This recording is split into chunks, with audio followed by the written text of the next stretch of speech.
Madame, monsieur, bonsoir. Merci de votre fidélité à notre chaîne. Il est tout juste 18h30.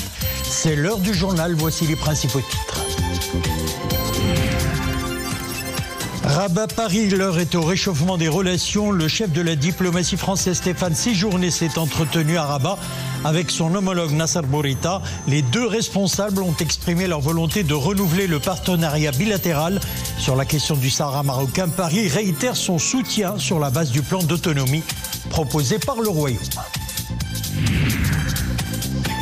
Nous nous rendrons au Salon de l'Agriculture de Paris. Le pavillon Maroc offre aux visiteurs cette année une immersion dans la richesse gastronomique du Royaume. Un espace culinaire dirigé de main de maître par le chef Rachid Meftouh. Une ambiance pleine de saveurs que nous découvrirons avec nos envoyés spéciaux sur place. 7e art également au menu de notre édition. Notre équipe a assisté au tournage du premier long métrage du réalisateur Khalid Ibrahimi, Un amour à Dakhla.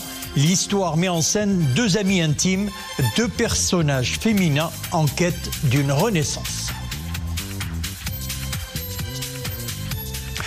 Rabat-Paris, une nouvelle feuille de route dessine un partenariat renouvelé entre deux pays dont les relations sont singulières et ancrées dans l'histoire. C'est ce qui ressort de la visite du ministre français de l'Europe des Affaires étrangères Stéphane Séjourné dans le Royaume.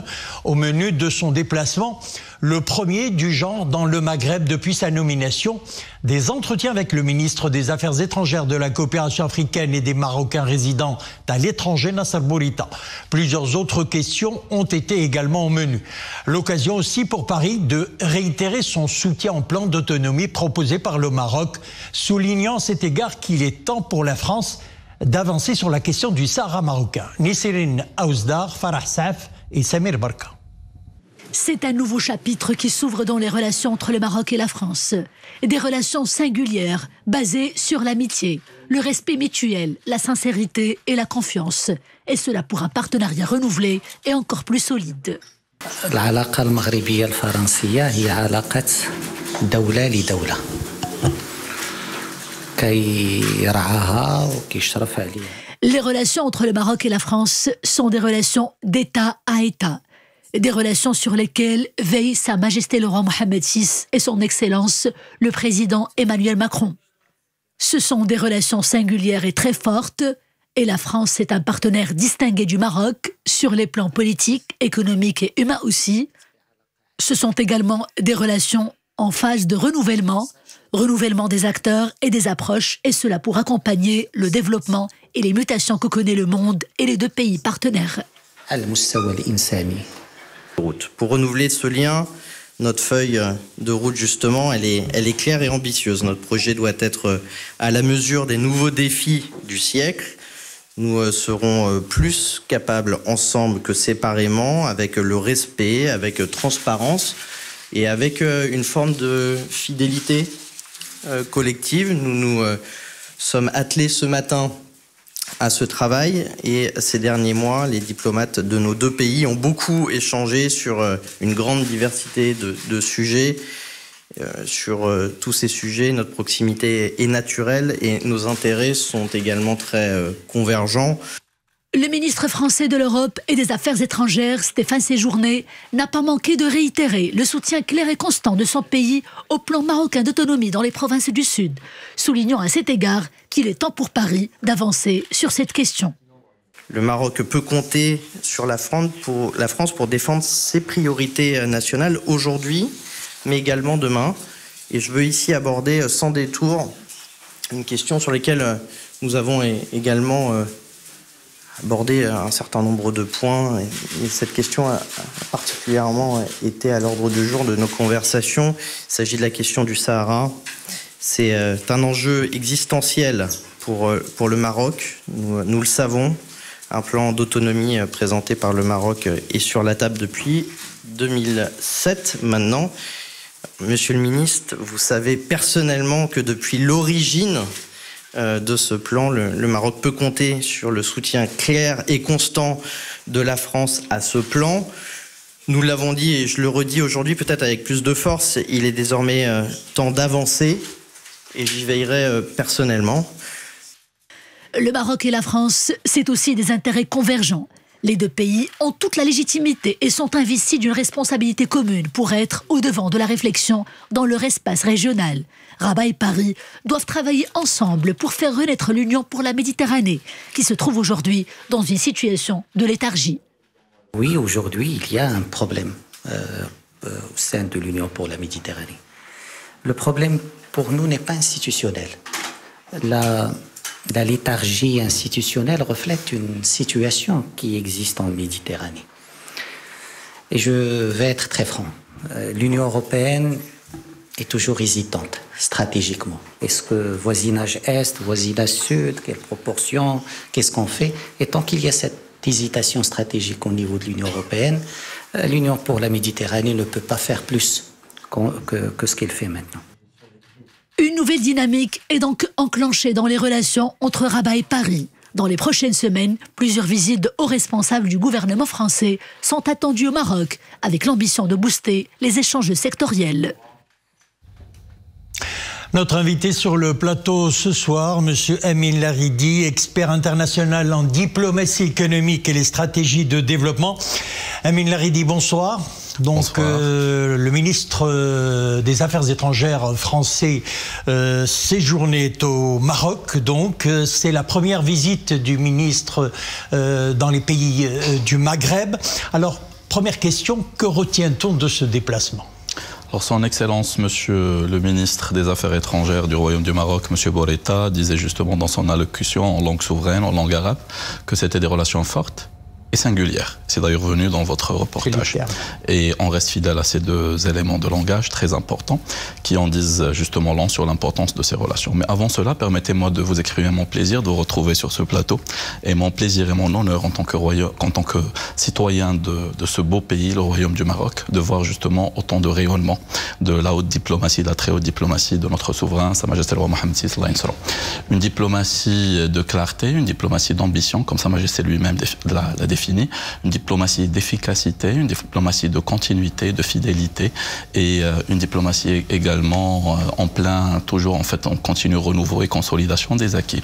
Une diplomatie défendant la souveraineté du Royaume du Maroc, qui en est sa première cause et sa première priorité, mais une diplomatie également souveraine en tant que soi, parce qu'elle est ouverte sur un ensemble de partenariats aujourd'hui avec la République française et avec d'autres partenaires de par le monde, et ce qui dénote justement de la crédibilité du Royaume du Maroc en tant que puissance régionale, une puissance positive, une locomotive de développement, un pilier de paix, un pilier de stabilité, un pilier de lutte contre l'extrémisme dans le monde, et un pays qui apporte une vision, celle de notre cher souverain Sa Majesté le Roi, une vision d'un monde prospère, d'un monde qui se respecte. Et ici, je fais référence au discours de Sa Majesté adressé aux participants au sommet de l'UEA l'année dernière, parce que c'est les mêmes éléments de langage qu'on retrouve justement dans l'allocution de Monsieur le ministre des Affaires étrangères français. On retrouve des éléments de durabilité, on retrouve des éléments de volonté d'avoir un partenariat sur plusieurs dossiers, notamment le dossier écologique, l'énergie renouvelable, les droits de l'homme, une reconnaissance justement de ce rôle clé que joue le Maroc en matière de droits de l'homme. Le Maroc qui, je le rappelle, si besoin, il y a besoin de rappel déjà, préside le Conseil des droits de l'homme, et aussi sur cette notion de lutte anti-terrorisme et anti-extrémisme, mais aussi sur cette capacité du Maroc à créer de la valeur.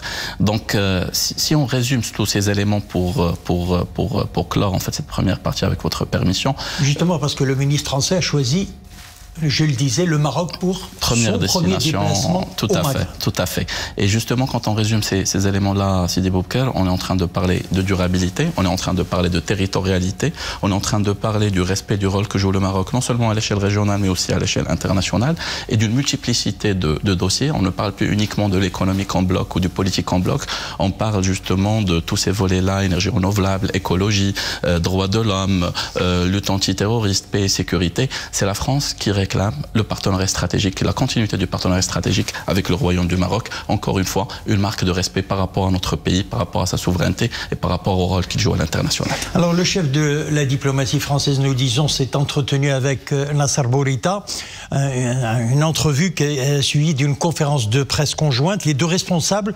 ont exprimé leur volonté de renouveler le partenariat bilatéral, un partenariat, nous le disions tout à l'heure, singulier. Tout à fait. Alors c'est un partenariat singulier, ancré dans l'histoire, qui est en plein renouveau. C'est venu dans les éléments de langage officiels, encore une fois, renouveau, parce que le Maroc a changé. Parce que le Maroc, aujourd'hui, s'il rayonnait dans le passé, aujourd'hui il rayonne encore plus. Parce que le Maroc, s'il défendait sa souveraineté dans le passé et celle en fait des pays africains frères, aujourd'hui on la défend avec encore plus de force. Et non seulement on défend la souveraineté territoriale des pays africains frères, on défend aussi leur volonté en fait à plus et leur aspiration à plus de prospérité, de paix et de sécurité.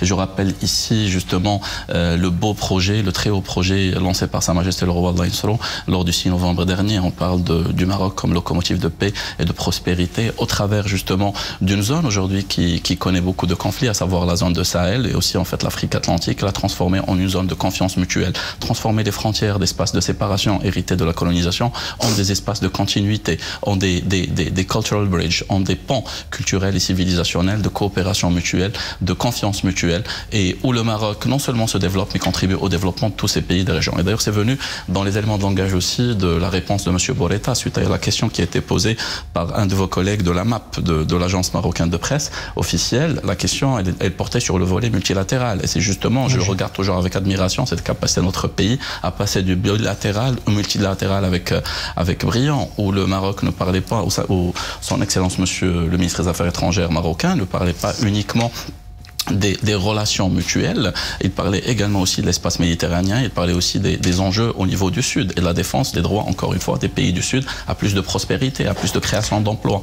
Alors justement, nous le disions, les deux responsables ont exprimé leur volonté de renouveler le partenariat bilatéral, un partenariat singulier basé sur des intérêts convergents. Alors, qu'est-ce qui va caractériser plutôt la prochaine étape?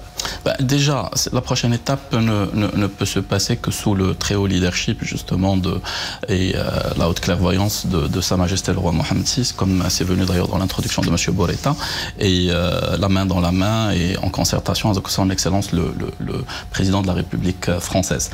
Ça veut dire que cette réunion ou cette visite est aussi une visite d'opérationnalisation de cette visite stratégique. D'ailleurs, il y a eu un ensemble de réunions et de visites en fait qui ont été annoncées, et aussi un ensemble d'invitations qui ont été données. Donc la partie française, en tout cas ce qui est venu en fait dans les deux déclarations, c'est le volet humain, culturel qui était présent, c'est le volet aussi économique qui était présent, c'est aussi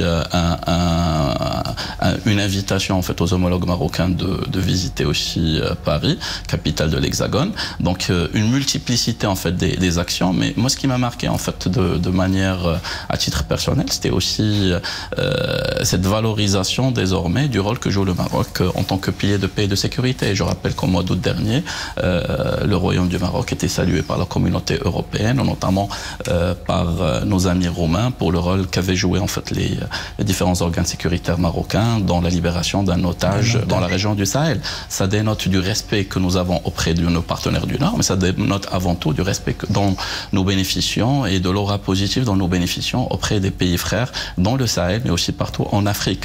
Maroc, puissance positive encore une fois de paix et de sécurité. Maroc, pays de vision grâce à la haute vision de Sa Majesté le Roi Mohammed VI. Maroc, pays qui, tout en créant de la richesse et de la valeur chez lui, contribue à la créer aussi dans son environnement et auprès de ses alliés stratégiques. Et avec une clarté, en fait, on ne peut plus ni tessante, pour utiliser une expression d'un bon français, c'est celle de nos priorités stratégiques pour tous ceux qui désirent être nos alliés stratégiques. Alors justement, la question du Sahara marocain a été sur la table des discussions.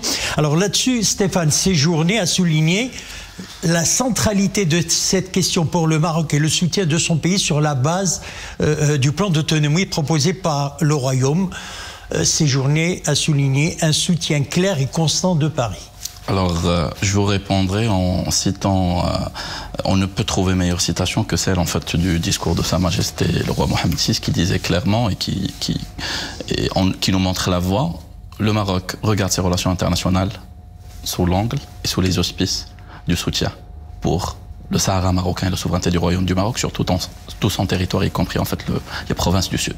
Donc c'est ce qui détermine le degré d'amitié, c'est ce qui détermine aussi la force de l'amitié, ce qui détermine aussi le poids stratégique en fait des relations. Et je pense que c'est ce qu'on retrouve justement dans cet effet de miroir qui a été clairement exprimé par Monsieur le ministre des Affaires étrangères français.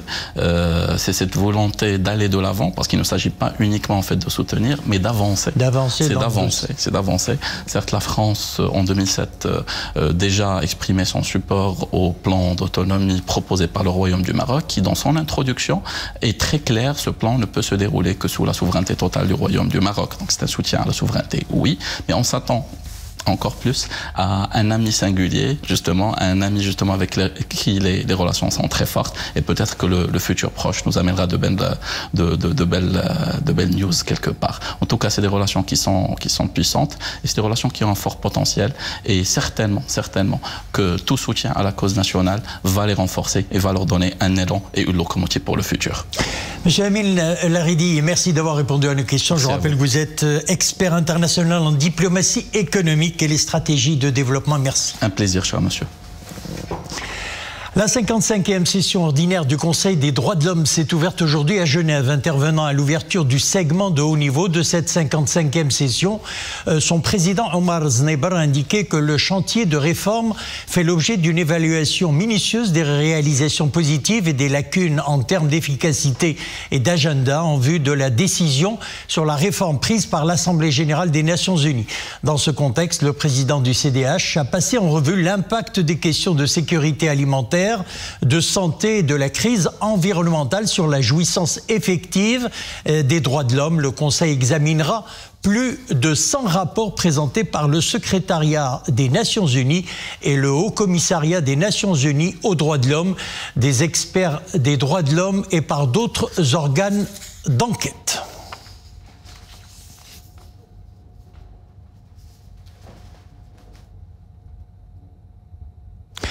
Le Maroc cartonne au Salon international de l'agriculture de Paris. Le pavillon du Royaume, avec ses produits du terroir, ne désemplit pas. Placé sous le signe Maroc, des siècles de saveurs, les visiteurs se retrouvent dans un univers dépaysant et riche en couleurs.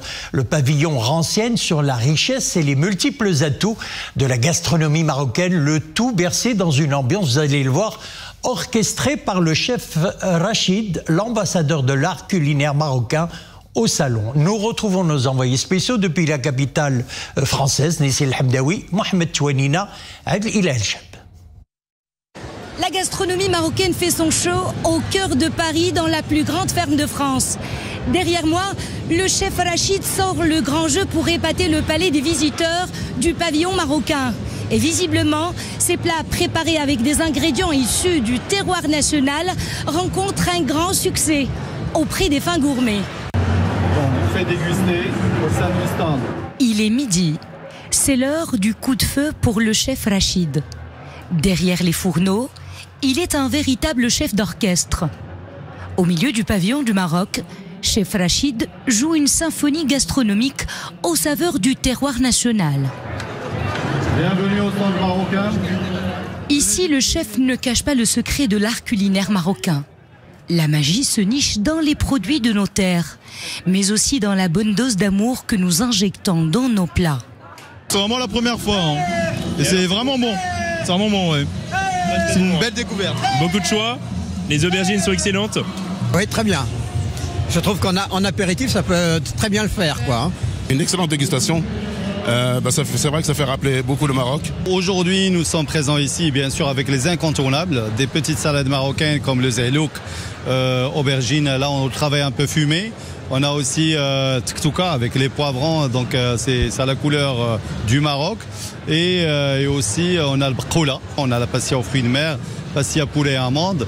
Bien sûr, sans oublier quelques tagines, le couscous, le fameux couscous, où on fait découvrir un peu toute la richesse de nos produits du terroir et de la diversité dans toutes les régions aujourd'hui qui sont présentes ici à ce salon-là. Place ici à une préparation tout aussi savoureuse. Une salade rafraîchissante, salée sucrée. La salade du chef Rachid sera dégustée par un autre chef français. Vous êtes chef vous aussi? Le verdict? Alors, il n'y a pas grand-chose à dire, c'est magnifique. Il y a toutes les associations de goûts qui sont là, les uns après les autres. Il y a le toast, les oignons confits, le chèvre, l'endive et cette poire là qui est caramélisée à souhait et tout est harmonisé en fait. Et quelle était la grande surprise du chef Rachid lorsqu'un invité de marque s'est joint à cette pause marocaine? Le ministre ivoirien de l'Agriculture. L'heure est au partage du repas du midi, mais pas que. Nous sommes habitués à la gastronomie marocaine en raison des liens séculaires qui existent entre votre pays et le nôtre. D'ailleurs, nous avons toujours participé au salon de l'agriculture de Meknès. Et le Maroc était, dans le cadre de notre salon, un invité d'honneur à l'époque. Donc c'est dire combien nous sommes heureux et fiers d'être ici. Ne dit-on pas que l'art culinaire a ce singulier pouvoir de rassembler et de tisser des liens? Le Maroc excelle dans ses disciplines. Partout il fait escale, grâce à la générosité de ses grands chefs et à la qualité de son terroir qui respire l'authenticité. Lié à l'agriculture, eh bien, c'est tout simplement la pluie. Un début de semaine pluvieux. Vous l'avez remarqué, sur plusieurs régions du pays, il a été enregistré 4 mm à Kenitra, Tanger et Port-Tanger, 2 mm à Larache, 1 mm à Chefchaouen, Salé, Tétouan, El Jadida et Rabat, c'est moins d'1 millimètre. En haute montagne, c'est le retour de la neige, entre 20 et 50 centimètres plutôt. Ils sont enregistrés sur les hauteurs au-delà de 1300 mètres. Sont concernées les provinces d'Ifren, Boulmen, Sfrouk, Nifra, Tinghir, Azilal. Sont concernés également Tazabni, Mellal, Haouz et Midelt. C'est ce que fait savoir la Direction générale de la météorologie. Et puis, des rafales de vent localement fortes, 75 à 95 km/h. Ils ont touché depuis 11h ce matin les provinces d'El Hoceima, Figuig, Nadour, Driouch, Gersif, Berkane, Jarada, Sfrou, Taza, Boulmen et Midelt. Hier matin, la métropole a prêté ses artères à un événement sportif pas comme les autres, le Casablanca Run, une course symbolique organisée pour promouvoir l'activité physique et un mode de vie sain, tout en invitant à découvrir la beauté de la Cité Blanche. Ils étaient près de 10 000 participants à prendre le départ. Reportage à Achour Ben Messoud, Hassan Zaki et Zakaria Mourenbil. Ils se sont donné rendez-vous à la corniche de Ain Diep pour le Casablanca Run, une course pour la bonne cause. Jeunes, enfants et adultes redécouvrent leur ville et ses monuments emblématiques, en alliant aspect ludique et sportif. La corniche, la promenade de la mosquée Hassan II et le parc de la Ligue arabe. C'est une bonne initiative d'encourager le plus grand nombre à s'adonner à la pratique sportive dans une ambiance chaleureuse et conviviale. Nous avions grand besoin de tels événements. Les Casablancais manquent de place et d'opportunités pour évacuer le stress. Pour cela, nous avons besoin de parcours dédiés, adaptés et sécurisés.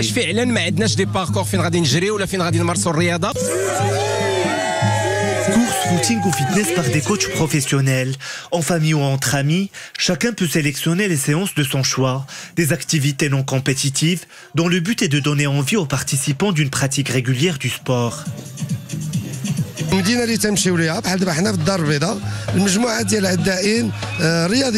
Nous mobilisons les athlètes, sportifs et acteurs associatifs locaux pour donner l'exemple et encourager la pratique du sport. D'édition en édition, Casablanca Run affiche un franc succès. Rendez-vous l'année prochaine pour une nouvelle et passionnante aventure.